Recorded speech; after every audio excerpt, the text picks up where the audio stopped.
Diggs Nation. What's up, world? Welcome to another episode of Peanut Butter Magic. Tonight, we're going to be talking about all things acting, producing, putting movies together, making stories, and putting them on the big screen. So y'all stay tuned. We'll be right back. It's the Peanut Butter Magic Show. It's the Peanut Butter Magic Show.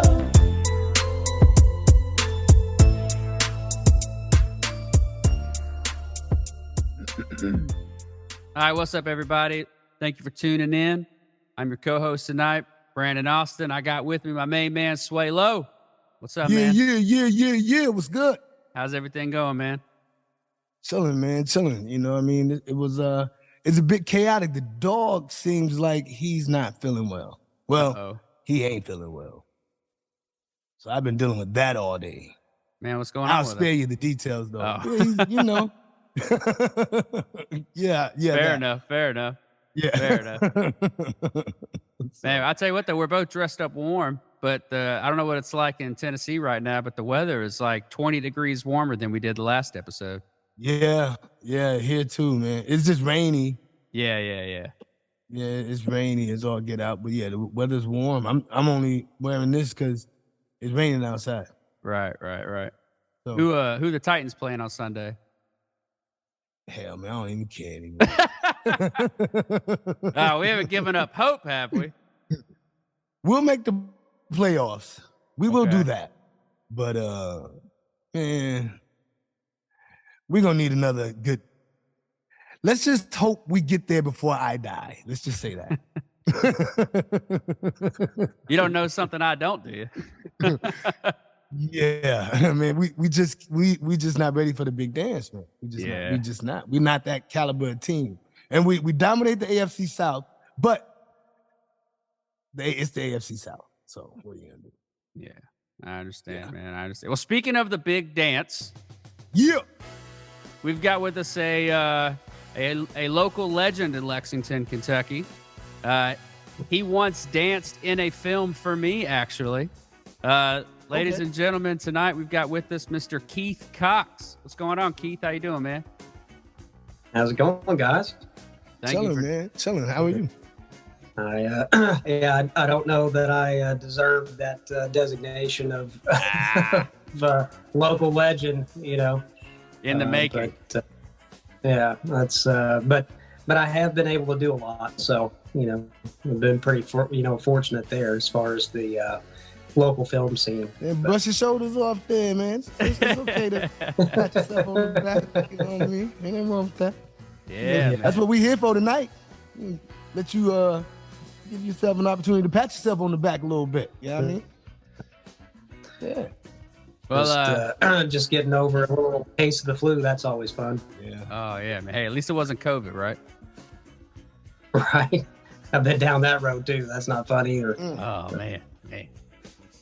So tonight we're going to be talking about what it takes to be an actor. You know, I come to the entertainment world from the filmmaker side, and I've tried very hard to stay behind the camera up until Sway got me on this podcast. Right. So there's a lot of ins and outs of the acting world that I'm just not familiar with. So I'm excited to kind of get inside your head tonight and find out what you go through, what you've gone through, and like where we're going to be heading out from here. Yeah. Well, I know for me, just wanting to be an actor goes way back to childhood. I was probably, 3 years old when I knew I wanted to be an actor. Basically from the first movie that I ever remember seeing, as a child. And, once I learned all about that make-believe world and what actors do, and I just thought that would just be the best job in the world, basically, you're getting paid to not grow up in a sense, it's like you can, in movies, you can be anything you want to be, you can be that, you can be that action hero or or that, that funny guy, or, whatever it is, that you aspire to do. Movies and TV and theater and all of that kind of provide you the opportunity, gives you a platform, to do that on. And so I was always doing stuff as a kid, always had an active imagination, and I was always like acting out scenes from my favorite movies and stuff with my friends out in the backyard, and doing impressions and stuff like that, and making my friends laugh, and doing like little talent shows and things like that along the way. What was the first role that you ever took? Actually, the first like real role would have been, I guess, when I was like 16. I did a musical called Scrooge, the Stingiest Man in Town. Okay. And it was a take on A Christmas Carol, but it was a church play, church musical, and that was right around the time that I like started getting like serious about acting. Where I'm like this is what I really want to do for a living, and so I went on to do like a handful of theater productions throughout high school and college. I did Arsenic and Old Lace and Clue the musical, which was a lot of fun. Played Professor Plum in that, and did a couple of shows in college, and then the funny thing was I kind of got away from it for a while. I started out as a theater major at UK, and then I actually changed majors halfway through my junior year and switched to communications because I kind of let my parents and some other people sort of get inside my head a little bit about the acting thing, and they were always just like, why would you want to do that? Why would you want to be in such an unstable career? You need to have a normal job and all this kind of stuff. And I guess I sort of bought into it a little bit. And so I decided to fall back on something that seemed a little bit more realistic or doable, which was communications with like a focus on journalism. Because I thought if I hadn't become an actor, I always thought that maybe I'd like to be a broadcaster, something along those lines. I did Because there's still some performance aspect to that. It's like I knew I still wanted to be, in front of a camera, whatever I was doing. And so but I didn't end up doing anything with that either. So for about 14 years, I just kind of went from one job to another, did everything from retail to factory work to office jobs, call centers, pretty much anything you can think of. I probably have done it at some point. But, just was never really happy, with anything that I was doing. And so finally, the thing that sort of hit me over the head back in 2015, I was actually in training to become a restaurant manager, if you could believe it, which was like so out of left field for me, because up until that point, I had no experience whatsoever in the food service industry. But, I knew that, the pay was pretty good, and their training program was like 3 months to become a manager, and they had me doing everything. You pretty much had to learn all the different aspects of the restaurant operation. So I had to learn how to wait tables and cook and bartend and host and all that stuff, and it was like it was a lot. I learned pretty quickly what it takes to run a restaurant, and I just didn't really have the passion for it. And so the general manager sat down with me, and he said, it's clear your head's not really in this. he said, especially if you're going to be, a restaurant manager, you have to have a passion for this business. He said, like the rest of us, we kind of eat, sleep, and breathe this stuff. And he said, clearly you don't. It's clear that you're not really interested. And he said, so, let me ask you, if there's one thing you could be doing, anything in the world that you could do and get paid for it, what would that be? And I didn't even have to think about it. I was like, well, I'd be an actor. That's what I've always wanted to do. And so that conversation was the turnaround for me. And so then I kind of, kicked into high gear again and started, pursuing acting, looking into it as a career, and got connected with a local talent agency, just to sort of get my foot in the door, because I'd always, growing up, that's what I had always been taught, was like, if you want to be an actor, you have to have an agent. And, you got to have representation, because, they're going to tell you where the good auditions are and things like that. Yeah. Now, what's the market? What's the climate like in Lexington for actors? What is anything going on? I'm just curious. I don't know. I've been to Lexington several times. Yeah. Because I visit Brandon. Oh, I yeah. come out and see him. But Yeah. I mean, what's it like? Yeah. There's, you can definitely find a lot of work. There's not a lot of paying work around here, because most people are just like me and Brandon, where we're just kind of getting started, and a lot of the independent filmmakers around here, they're working on little to no budget, and but it's good for exposure, Right. So right. there's plenty of opportunity for that. A lot of people making short films, and either putting them on YouTube, or you have a lot of film students at like BCTC and Asbury and places like that are doing these films as projects, as school projects. But they're wanting to learn how to become filmmakers, and so they look for local actors to be a part of that. And sometimes these films even make it into film festivals, which is also good for exposure. But yeah, it's a little bit tougher to get those paying gigs unless you get lucky enough to be a part of a major production that comes here to film, which I've done a few of those, mostly just background work on that stuff. The majority of the meteor roles or starring roles or whatever have been in independent films. Okay. But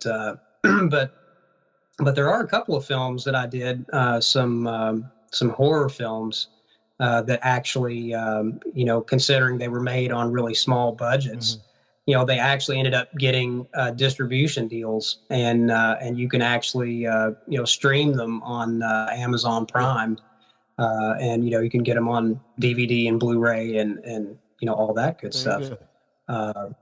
So it's the opportunity. It's there. It's just you kind of have to, I guess, if you know where to look, or in my case, I think as I started building more connections with local filmmakers, that helped, because it got to a point where eventually I didn't really have to audition for much of anything anymore, because somebody, a director had worked with me before, and they would come to me and say, hey, I just wrote this script, I got this character that I think you'd be really good for.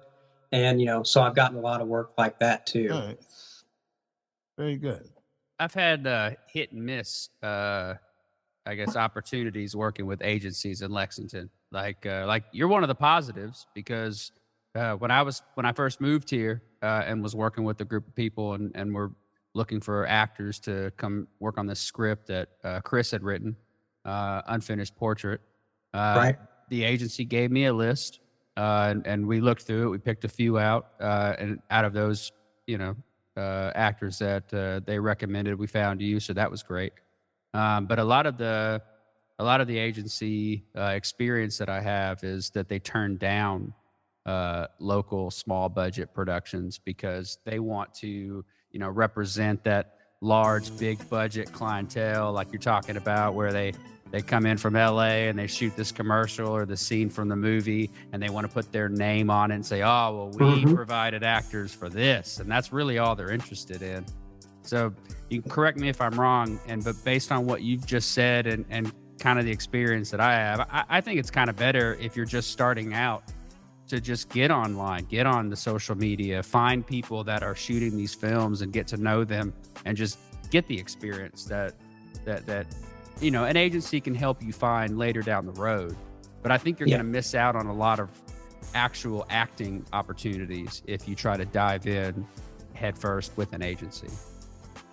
Yeah, I agree with that. I think you're better off, in this area, just starting out. You're better off just kind of operating independently. Right.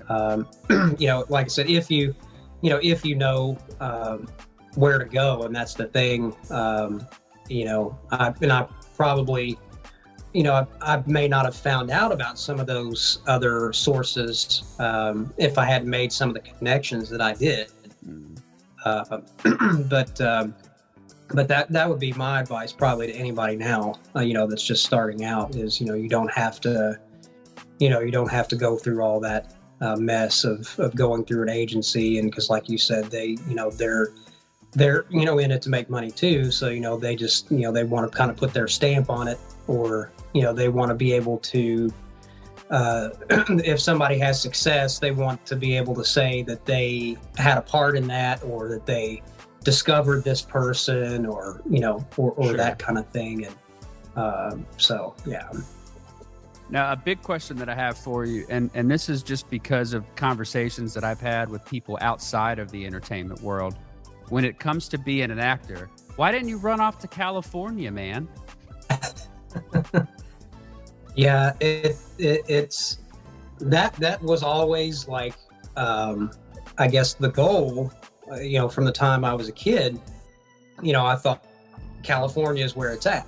That's sort of what, we're sort of taught that's like, the magical land of Hollywood. And so from an early age, I always thought that's where I was going to end up.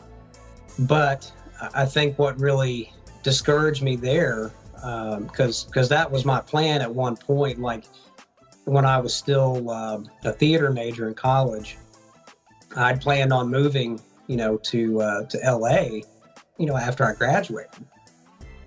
But aside from, just getting sidetracked from acting later on, after I got back into it, I think what really discouraged me was hearing so many stories of local actors who had tried it, who had gone to LA, thinking that they were going to get their big break or whatever. And then a few years later, they were back. They came back home because it just, the city just ate them alive. Right. It's so expensive, to live out there. And they said that there's so much competition too. It's like, it's ridiculous. And now I think it's even harder, because, in the good old days, you only had, film and television and theater, and that was it. Well, now you've got, social media, you've got all reality of these, TV, right? With that too. You got all the streaming platforms which are producing original content. It's like the market is flooded. So now I think there's even more people out there trying to get noticed, trying to become an actor. And so it makes our job, that much harder, because literally almost anybody can be famous now. Right. It's like just with the click of a button, it's almost too easy. So how do you cut through? How do you break through? I guess you just have to have, you know, and it's hard for me to say because you know I haven't I don't feel like I've broken through. I'm still kind of waiting for that you know breakthrough to happen, um, but yeah, I think you just have to set yourself apart, you know, somehow from everybody else. You have to have something different, maybe a quality that they haven't seen before, Hmm. or you just have to be putting out uh, really unique content. So what sets Um, Keith Cox apart from the competition? I think that's what I'm asking more than anything. I don't know. That's a good question. You know, I I've had people tell me that that I have kind of a different look, I guess. Um, you know, obviously I'm not really a typical leading man type. You know, I'm not. You know, I'm I not wouldn't go a. that far. I'm I not. wouldn't go that far. I Yeah, wouldn't say that. Not at all. but I could see you like leading a movie. I could see that. Yeah. Nah, don't sell yourself short, B. I could see you on a poster somewhere. Yeah, I can see that. I think because I've done a little bit of everything so far as genres, but you know, I've always felt like you know comedy would probably be you know where my you know niche is. Hmm. Oh, really? Um, yeah, and I don't know if that's just because um, yeah, I don't know if it's because I always felt like I had more of a little bit more of a face and a physique for comedy, you know, like and I've always been like very expressive and you know and that kind of thing. I can see that. But I can do drama too. You know, I've had some dramatic you know roles as well. See, I see Um, detective on like a on like a TV show and shit. Like you the lead detective on like SVU or some shit. Like, I mean, that's what I see.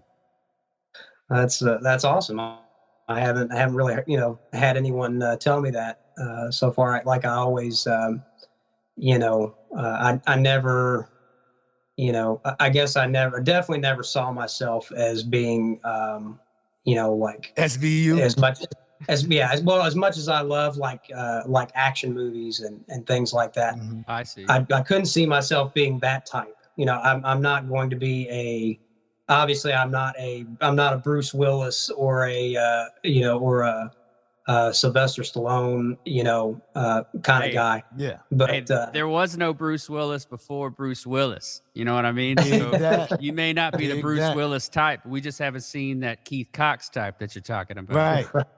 Right. You know, I was listening to a podcast earlier this week with Tom Segura and Quentin Tarantino, and they were talking about Imagine him. You know? Oh man, yeah, oh Right. yeah. It was Right. very interesting to get into the mind of Quentin Tarantino. That's always a fascinating place to go. But they were talking about Hollywood and how it's changing, and I don't remember which one, but one of them said that the star is gone. There are no more stars because, and Right. that was one thing that I wanted to talk with you about tonight because a lot of you know, back in the day when Will Smith came out with a movie, everyone rushed to the theater to see Will Smith. You know, when Meryl Streep came out with a movie, we couldn't wait to see Meryl Streep just dominate the screen.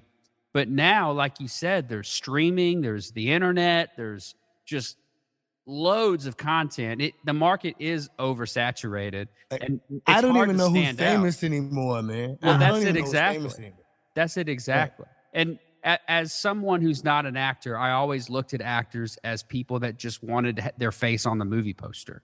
Like I just felt like they wanted to be the star. But now I'm going to see a movie just because I want to see a movie. The people that are in it, there's a dime a dozen of them. Yeah. How does that like what are your thoughts on that from being an actor, from being on the inside of that perspective? yeah, I think that's true. You know, it's like movies. I feel like they just don't quite have the hype that they used to. Like when I was a kid, the movies that I grew up loving, um, Ghostbusters and Back to the Future and like those were like epic movies, and the stars that were in them. I mean, like you see their names, above a title, and you just knew that movie was going to be huge. Right. Now I feel like, it feels more like they're trying to almost keep everyone on a more equal footing, to where it seems like more of an ensemble kind of thing, where there's not really like one person or sorry. Does that bother you as an actor coming from that perspective? Does it matter to you at all that it is more of an ensemble? The competition is huge now to be on top of the game. No, it's I think it's good in the sense that it's because I never, as much as I want to, always wanted to be a part of something big like that. I mean, if you could just be a part of one, blockbuster movie or TV series or something that actually becomes a part of popular culture, you're lucky if you get that even once in a lifetime. So, I never really had any illusions of being that top star, being like a Tom Hanks or somebody, like that. It was kind of like if something like that was to happen, it would be great. That would be a tremendous, feather in my cap. But, I think there's probably more opportunity, for more actors to, to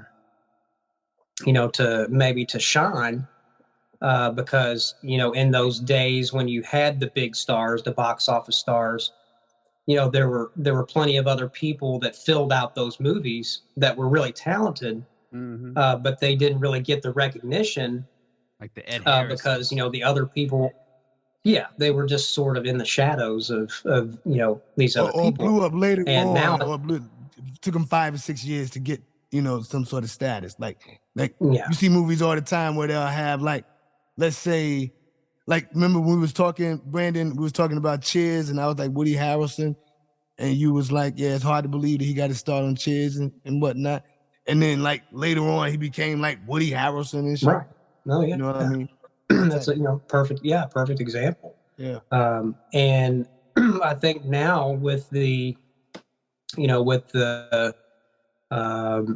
basically with the pretty much with the explosion of the internet, starting back in like the mid 90s, everything changed, because now everybody has access to so much more stuff. And so that kind of thing, and social media and YouTube and Google and even just all of these conventions, all these fan conventions and stuff, it's changed the culture to the point where, a lot of the people that maybe wouldn't have gotten noticed in these movies a long time ago, now there's like, there's a whole fan base of people out there who are just happy to, they're like, oh my gosh, that's the guy from, whatever movie. And so that has sort of turned things around, and it's given, I think it's allowed, some of those actors that would have sort of faded into the background, it's allowed them to shine a little bit more. But I do sort of miss the days with the big summer blockbusters, and I can remember getting excited about movie trailers and everything when I was a kid, and like you couldn't wait for a movie to come out, because then the trailer was all you had. You didn't you didn't have all these spoilers out there. You didn't have people that were already basically telling you the entire plot of the movie before it's even released.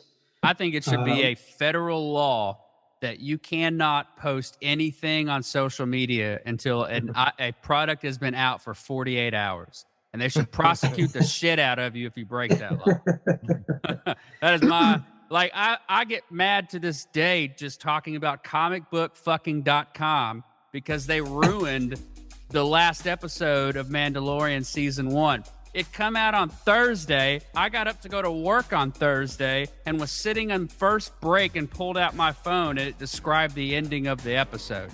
And I lost my shit in the cafeteria. Like, are you kidding? I blocked them on every single thing I could find on my phone. Like, oh, it drives me nuts. Yeah, it's ridiculous. Now, I do also want to talk about some of the negative sides of being an actor. I know that, like, as a producer, a director, when we have auditions and talent comes in, they read, sometimes we give them lines to memorize, sometimes we ask for a monologue. Can you talk about your take on the whole process of auditioning and trying to get a role that you're excited about? It's it's a lot like what other actors talked about, the pressure of like really wanting that role and walking into that that waiting room with other people waiting to audition, and you're wondering what's that guy here for? And and you look around and you think, oh, well, these guys don't really look anything, like me. And so it can be easy to get inside your head a little bit, before you even walk into the audition room. But, for me, I just try to go into it, just try to prepare as much ahead of time as I can. A lot of times you don't have that luxury because you might get handed some sides, a couple minutes before you go into the room. And so you've got to try to, it's hard to get a handle on a character, in just a couple of minutes, and you kind of have to do the best you can or what your interpretation of that character is. And then I just try to go in there and, give it, the most natural delivery that I can. I guess I feel like that's one of my strengths, I guess, is just sort of, I guess, a natural believability or whatever that, it's, at least that's what, what I'm told is that said, oh, it just, it seems so natural. Like the dialogue and stuff just seems so natural coming out of your mouth, and sometimes that's difficult to do because, sometimes you're dealing with a script that maybe is not, the greatest, and you're like, how do I make this work for me? But there's a lot of, there's certainly a lot of rejection involved too. And, I've probably had, as many things as I've auditioned for, I've probably had every bit as many rejections as being cast, maybe even more rejections. So it's probably, you're probably lucky if you get, maybe 1 out of every 10 roles, maybe 1 or 2 out of every 10 roles you audition for. I feel like that's probably a pretty accurate, number. And it's just, sometimes it's just a numbers game. It's like, you just got to keep putting yourself out there and just auditioning for anything and everything. And eventually, something's going to stick. I wanted to tell you a story. Abby and I had an open audition one day, and we had a guy. This is the wildest audition story that I've ever that I can even tell. This is true. This guy, we're sitting in a gymnasium. All right, there's probably like 12 people there, This guy who's waiting in line is all the way in the back. There's a door that goes outside, and he's just standing there waiting for his turn. So I don't remember his name, but the lady in front of him finished her audition. She left the room. I called the guy's name out. He said, "All right, cool." And he walked outside. He took the biggest puff off of his e-cig that I've ever seen in my life. He opened the door and just exhaled, right? It looked like he was standing out there with a fog machine. This man Right. showed up for an open audition call in a Peter Pan costume, all right? He had a sword on his back. When I called his name and he opened the door, he walked through this like haze and just kind of gracefully galloped all the way through the gymnasium and then delivered one of the worst monologues I have ever heard in my life. But you never forgot it. But I never forgot his audition. Never forgot it. It was Absolutely. insane. Do you find that important to try to do something memorable? I didn't cast him. He was not a good fit for that particular role, but just his presence was just, I'll never forget it. I'll never.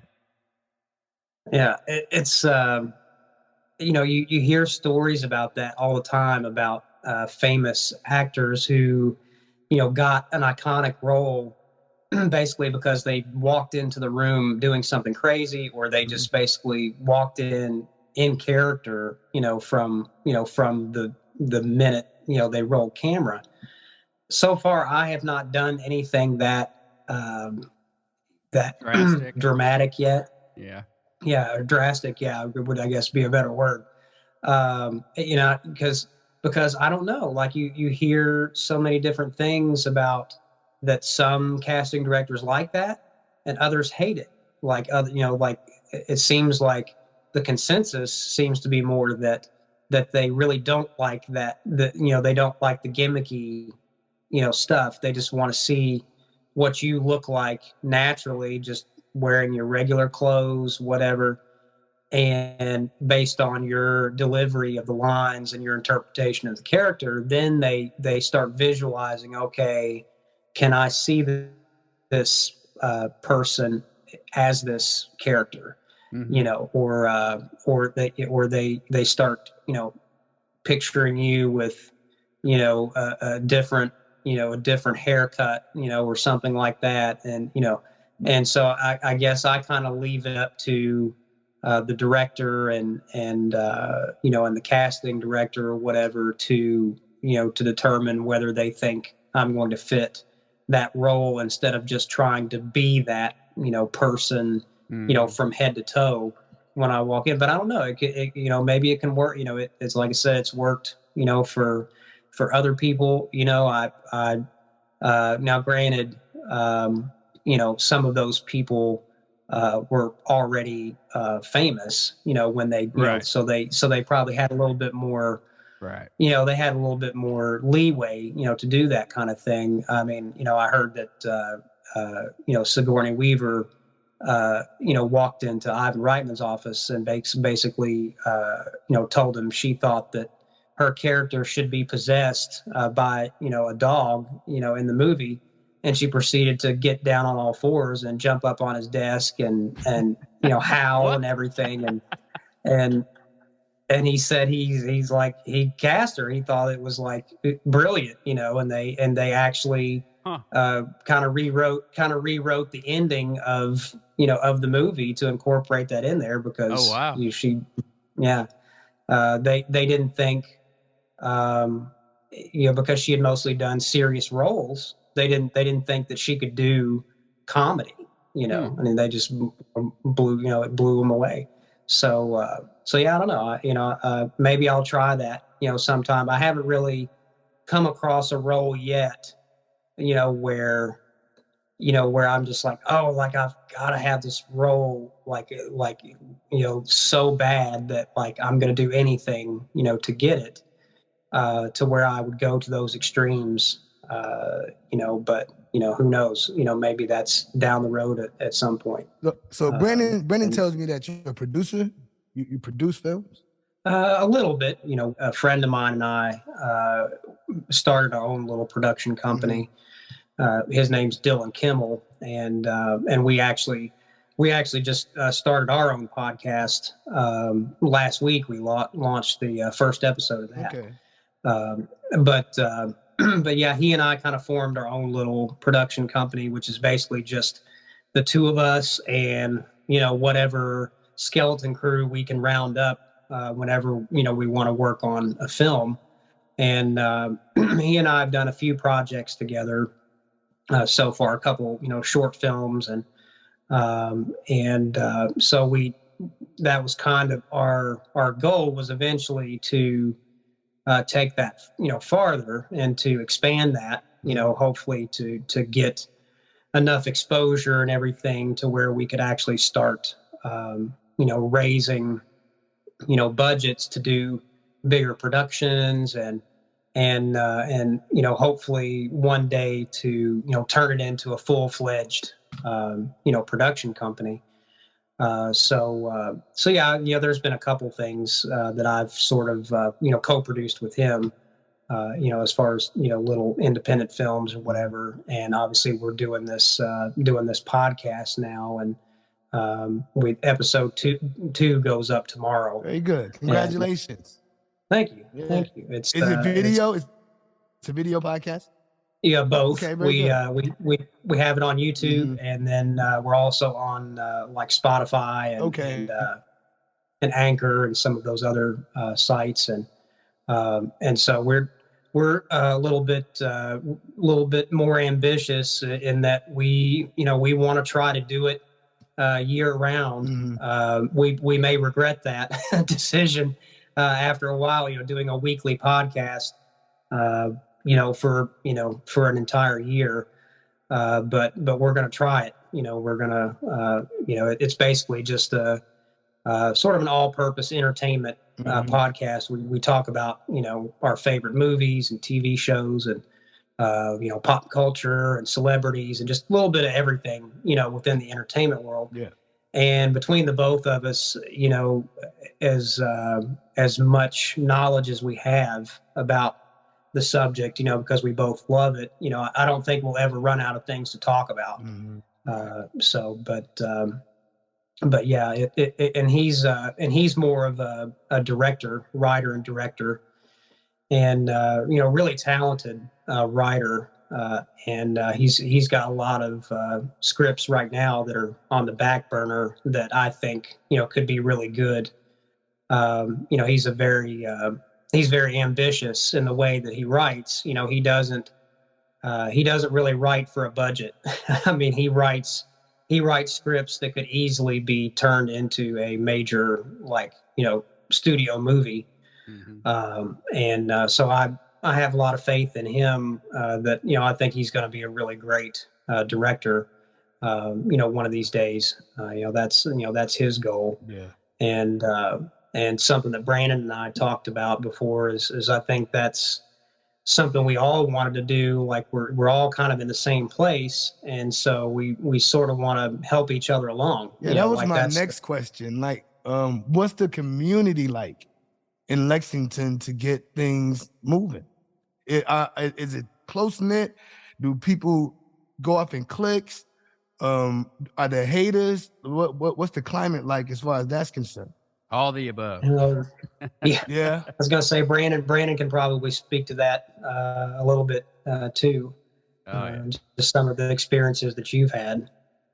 Yeah, it's all the above. You've got the cliques of people that work together over and over again. There are arms open to meet new people and grow, and then there's pockets of haters everywhere.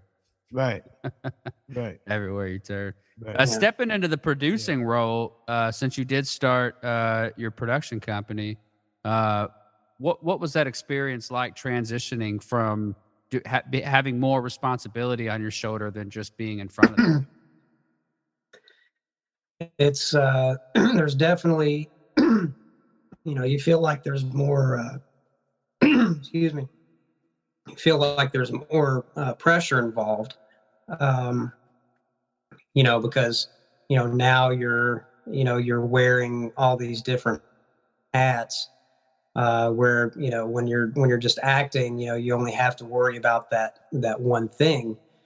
But I know when we were working on my fan film, which obviously we all know didn't didn't happen, but that was a very ambitious project, and I wasn't going to do it if I couldn't do it right, because that's Sure. what it deserved. Yeah. But that was a good example, because I was going to be starring in that. I wrote the script. I was going to direct it, and be basically a co-producer on it. And so it didn't take me long to realize that, I understand why, some people, don't like to do all that, all, like, on the one hand, it gives, you all the control. You can make sure that your vision is carried out, because you're basically controlling all aspects of the production. But at the same time, it's exhausting, because Right. it's like you have to do everything, Right. Yeah. It makes it a lot more personal, right? Because you're in there. It's not just show up and do your job. Like, if you don't show up, it doesn't get done. Right. Yeah. That's I think the big difference is you're part of the creative process, from more than just a performance standpoint. Yeah. So, So like, one thing that's always blown my mind with acting is how you memorize all those lines. Do you have a process for showing up ready to go, knowing everything that you're going to say? Do you kind of make some of it up as you go? Like, can we dive a little bit into that? yeah, I've always had a really good memory, which has definitely served me well as an actor. Even from an early age, I'd never really had problems, memorizing things. So kind of my process for learning the lines is just basically, committing the lines. Like, I try not to get too focused on how I'm going to say the line or anything like that. I just focus on the words and, like, memorizing the words. And I kind of, like, I'll sort of break it down into chunks, line by line, and just, get that little chunk memorized until I've just got it, ingrained in my head, to where I can, basically the goal is to be able to, to kind of say it back to yourself. And then, once that's in there, then, you concentrate on, being in the scene, with the other person. And because you kind of have to know their dialogue too. That's the Right. thing. It's like, you don't necessarily have to memorize their lines, but you have to know it well enough to know where you're going to come in. But you don't want to get too committed to that, because, I think part of acting is listening. Right. If you to be a good actor, you have to listen and you have to react as if you really are reacting, to the other people in the scene. And so that's what I try to do, is, like, even though the lines are memorized, I try to let it flow out of the natural, flow of the scene. And sometimes I'll do a little ad-libbing here and there too, because if the director's okay with that. I've had some directors that are really married to the words on the page, and they don't want you to change a single word of it. Right. Which is tough, because I used to be like that in not the beginning. every I was like, don't change my because words. you're yeah, because it's like, you put all that work into it, and you want to see that, on the Right. screen. Right. And it makes sense, because when you write a script, you don't necessarily have anybody in particular in mind to play those roles. Mhm. You're seeing the character, you're not seeing the person.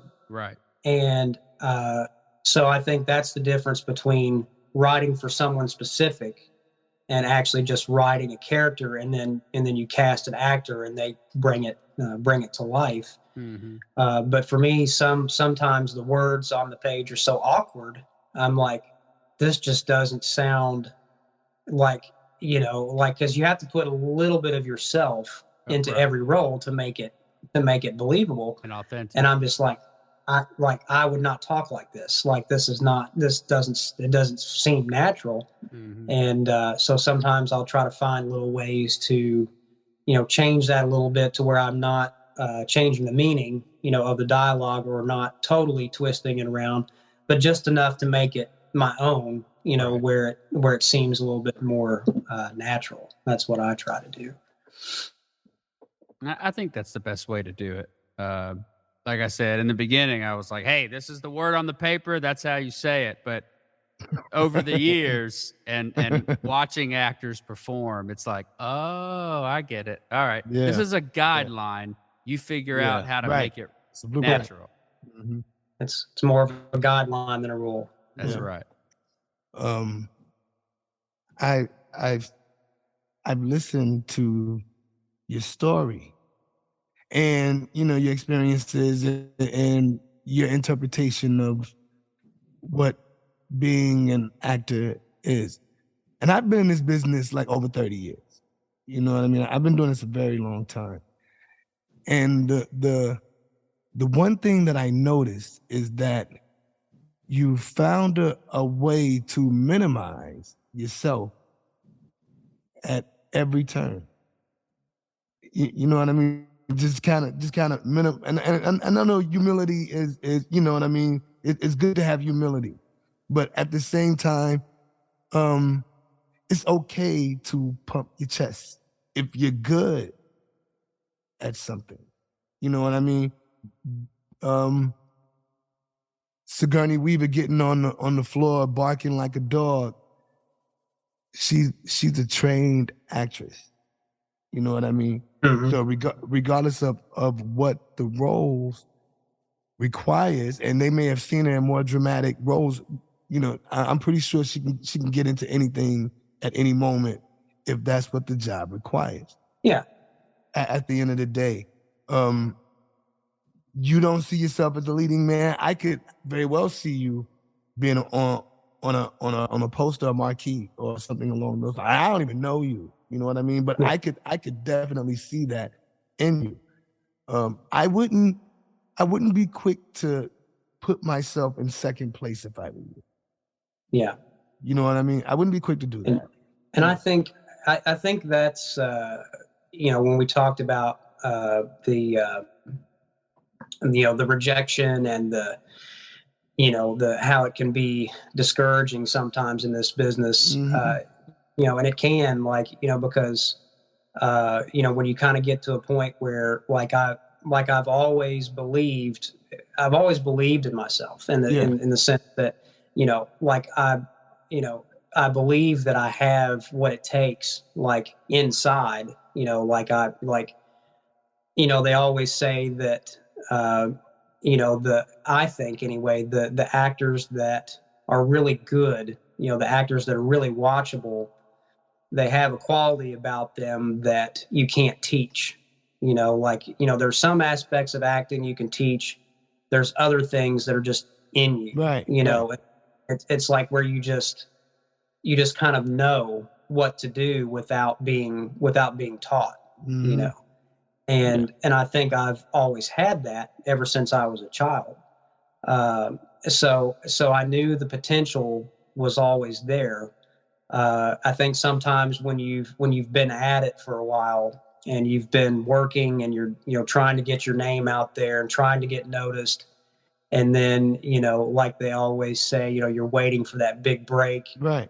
and then if it doesn't come your way, or you feel like it should have come your way before now, sometimes I think it can be easy to get discouraged with that and to be like, well, maybe it's just not going to happen, and maybe I just need to, do it for the love of it, because I enjoy, acting, enjoy performing.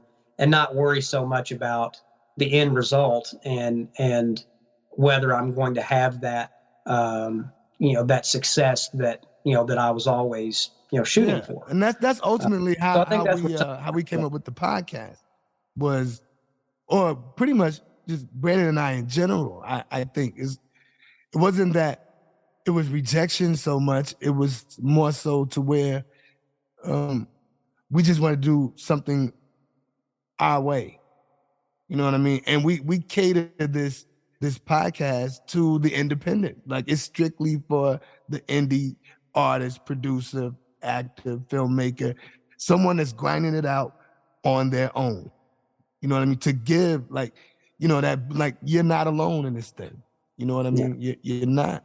And have you ever seen the movie Bowfinger with Steve Martin, Eddie Murphy? Yeah. Yeah, absolutely.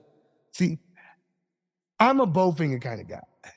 You know what I mean? To where if a motherfucker won't give me a job, I'll create my own job type of dude. You know what I mean? If I can't land an audition, I'll create a movie.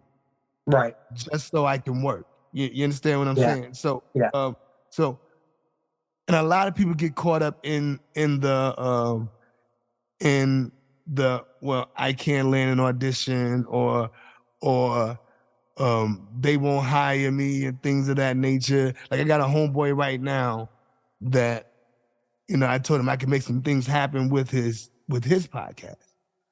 And he was saying to me, well, if they want to give us the money, then we can do this, and this. And I'm telling him, B, put the work out. Then they might give you the money. You know what I mean? Right. Put out the work. Like, don't think just because you got a podcast that a motherfucker gonna pay you. Show them that you're worthy of the paycheck. Exactly. First. Yeah. I just, if I were you, I just wouldn't sell myself short. And I applaud you with the podcast, because that at least says that you're ready to get busy. You know what I mean? So I applaud that. Just, if I had any advice to give you, just, you the shit. But he is, man. He's a good actor. He's a good actor. He's being humble as hell. He good. Yeah. And I'm sure I can look at him like, you saying that you can't be a leading man. I don't see that at all. I see that you can be a leading. I see that you can ultimately be whatever the hell you want to be. Yeah. You know what I mean?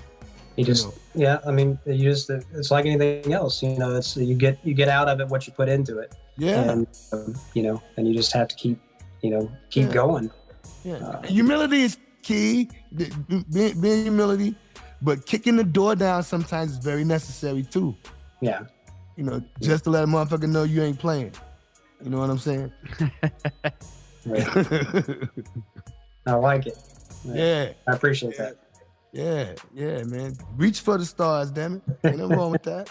Ain't nothing wrong with that. Yeah, I mean, make it shake. But it was good to meet you, man. And I wish you well on your podcast. And yeah, I can see you, man.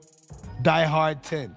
Yeah, I mean, I can see. You know what I'm saying? Making it shake. Let's make it shake, man. Yeah, I mean, The Office Part 6 or some shit. Yeah, I mean, you can do it, man. I see that. I see it, Well, hopefully after the night, you see it in yourself too. Well, thanks, Sway. It was great to meet you too, man. Yeah, this was good. Well, Keith, I appreciate you coming on here tonight, man. It's really good talking to you. I think we got a lot of good information out of you today. Yeah, I was glad to be a part of it. Thanks for having me on. It was my pleasure. And hopefully I can return the favor and have you on our podcast one episode. Yeah. We definitely want to do that. At some point, we want to start having guests and everything on there. So talking to local filmmakers and actors and things like that. So anytime. All right. Well, thank you so much, Keith, for joining us tonight. That's another episode of Peanut Butter Magic. From Boss 10 to Sway Low, we're out. It's the Peanut Butter Magic Show. It's the Peanut